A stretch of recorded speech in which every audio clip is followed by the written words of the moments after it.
Hey everybody, today we're going to be talking about the globally famous story of the Exodus with Moses in Egypt and parting the Red Sea from a slightly different perspective.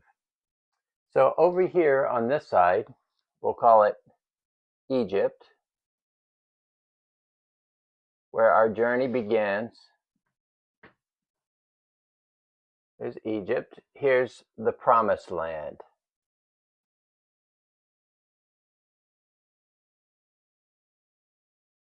Promised Land.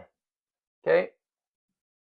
On this side, we have, this is ego.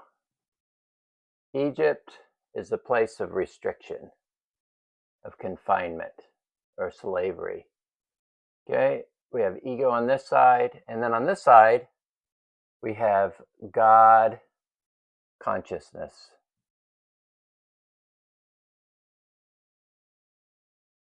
All right, and then we have Moses starting off in Egypt, and he goes through this incredible journey, right?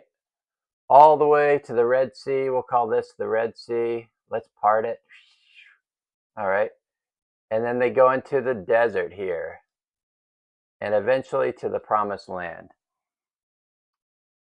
What Egypt is symbolizing is captivity to the ego. So they go through this journey. The ego is getting really out of control. Moses is the prince, and he sees one of the Egyptian guards slaying or murdering one of his fellow Hebrews. So the ego is getting really out of control. This is the land of luxury, of herbs and spices and bathhouses and gold and fine linens, all the things that a modern society would want that keep them comfortable. So Moses gets the people and he comes out of the Promised Land.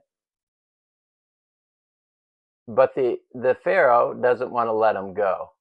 The Pharaoh represents the ego, right? And so they say that God starts striking the Pharaoh with the different plagues, and each plague gets more severe and more severe. And what that's really talking about is the stubbornness or hardness in all of our hearts that keep us from exiting the ego. And so Moses continually goes back after each plague and says, let my people go.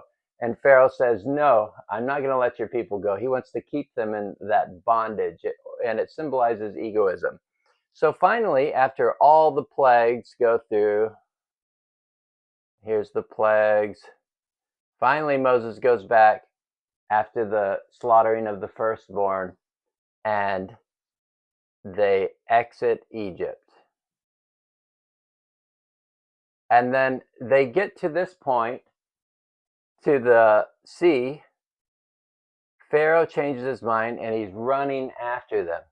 And all the children of Israel are at this point and they come to this blockage. They can't get out. Now, some of the children of Israel are saying, let's just go back to egoism where it's comfortable. We had water, food, all the stuff to drink. Here we have nothing. And we're up against this entire blockage, and Pharaoh's whole army is coming after us. And another one wanted to pray to God and say, please help us, that kind of thing. But a lot of them wanted to go back. But Moses prayed to God, and Moses represents God consciousness, right? Over here. Moses represents God consciousness.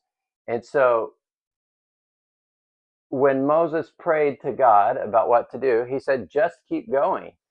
And none of the children of Israel could trust that because they couldn't see what was ahead. So when we're leaving our ego, we can't really understand, like, what else is there? Like, that's all we have is our ego. Let's just go back to where the land is comfortable and we have everything we need.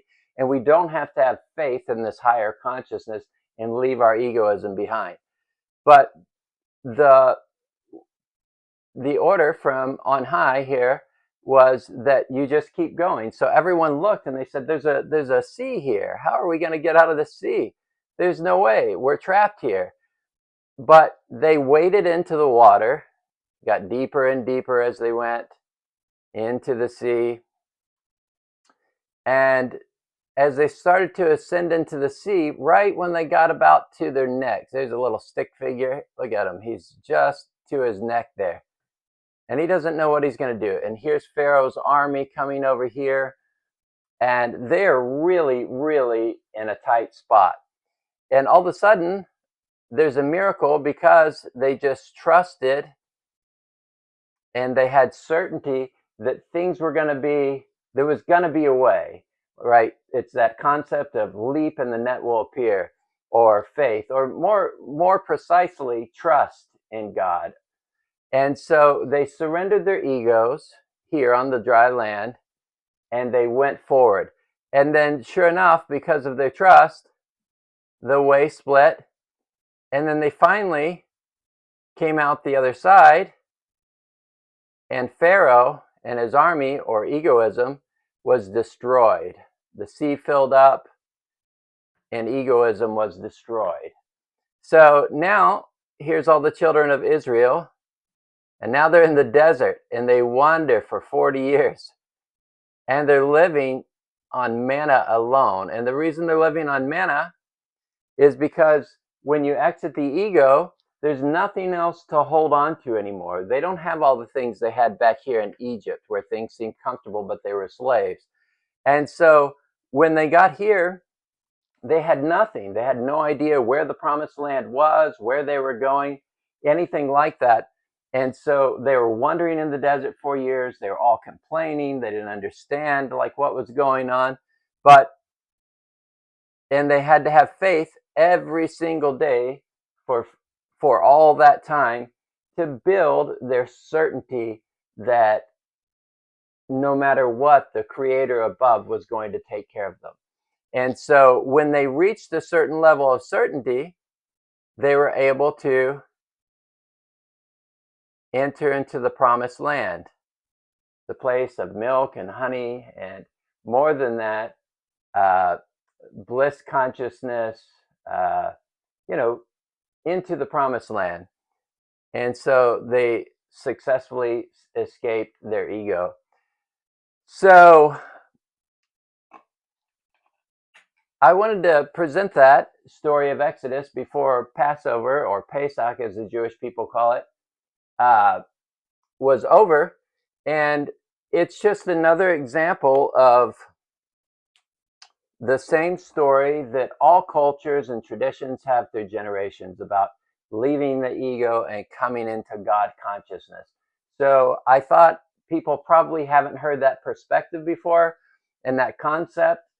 I'm not trying to tell you what to believe here. It's the same kind of mythology that every culture has, that we need to go back to God consciousness. And if you look at the world today, all the problems coming with the viruses and wars and all the other problems that we've had are, and everyone's kind of disoriented and confused. We're kind of entering this place where we have to have complete faith, where we have to have certainty in God consciousness. And so this story of the Exodus is still going on today. And the Pharaoh and Moses, here's the Pharaoh. He represents ego. And then we have Moses on the other hand, because the world is made of opposing opposite forces. There's day and night. And each one of us inside have those opposite forces. Call it yin and yang, whatever you want to call it. Moses is the quality of God consciousness in us. The consciousness that wants us to go back to the Creator, to be one with the Creator again and leave our egos. And both of these forces are in our hearts. And the battle is on. And everything we're seeing on the outside is really coming from inside of our hearts here. And this battle between Moses and Pharaoh is going on inside each one of us. And it's reached such a peak, the ego has reached such a peak, and that battle is so fierce that it finally spills out on the world stage. And that's what we're seeing today. And so, just like the last video I did, the answer is to come back over here to God consciousness, right? And we talked about how we could start going there now by elevating our consciousness above the ego and back to the promised land or to God consciousness. So these stories, these mythologies that we've all heard from for generations, and you know, the Ten Commandments story and all that stuff is still going on today, but they're more like physical laws that have to happen in the whole drama that God created of our human story. So I hope that helps and gives you something to think about. Have a great rest of your day. We'll talk to you again soon.